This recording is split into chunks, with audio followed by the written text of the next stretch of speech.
guys, today I'm gonna show you some restaurants that we're gonna be eating in Xi'an, China.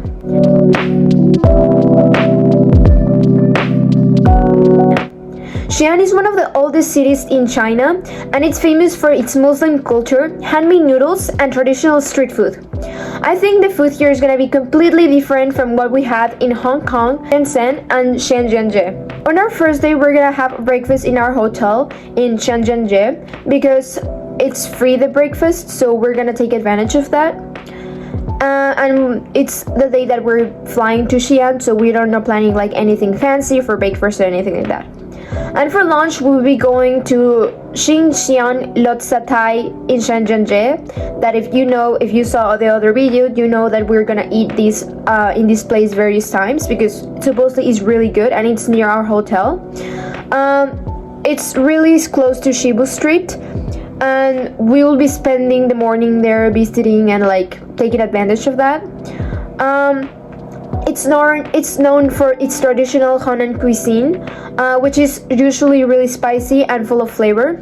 The average cost is about 80 to 150 yuanes per person. And it's close enough to the hotel that we can even walk there.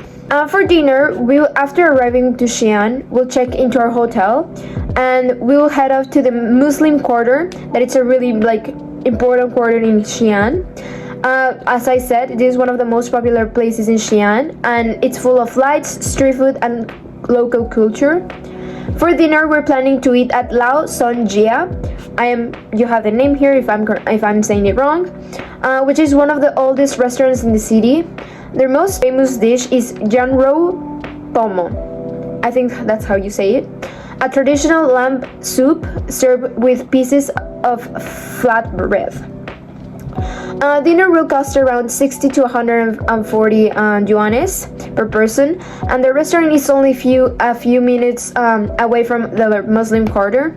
While we're there, I also want to try some street food like rojiamo, that is like this, which is often called a Chinese hamburger, biang noodles, lamb skewers, and local yogurt. That is something really important in Xi'an. The next day, we'll be having breakfast at our hotel before leaving really early for the Terracotta Army.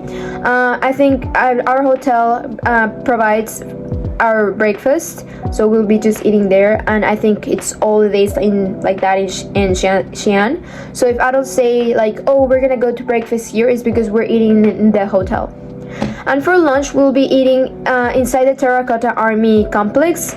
The food there isn't considered famous, but it's convenient because we're gonna be walking around there and spending most of our day exploring the archaeological site. Most restaurants inside serve noodles, rice dishes, and other quick Chinese meals. Lunch should cost around 60 to 120 yuanes per person, and it's only a few minutes from the different sections of the museum.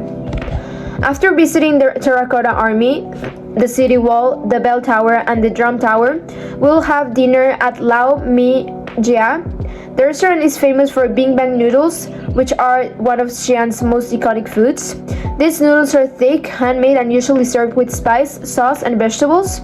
Dinner will cost around 60 to 140 yuanes per person, and it's only a short walk from the historic center and the Dipayun area.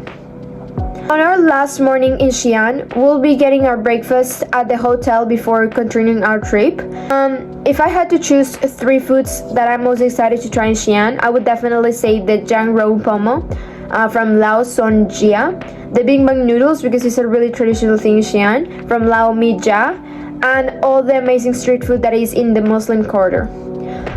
Overall, I think Xi'an might have some of the most unique food on our entire trip because it combines traditional Chinese food with Muslim influences, creating dishes that we can really find anywhere else in the world.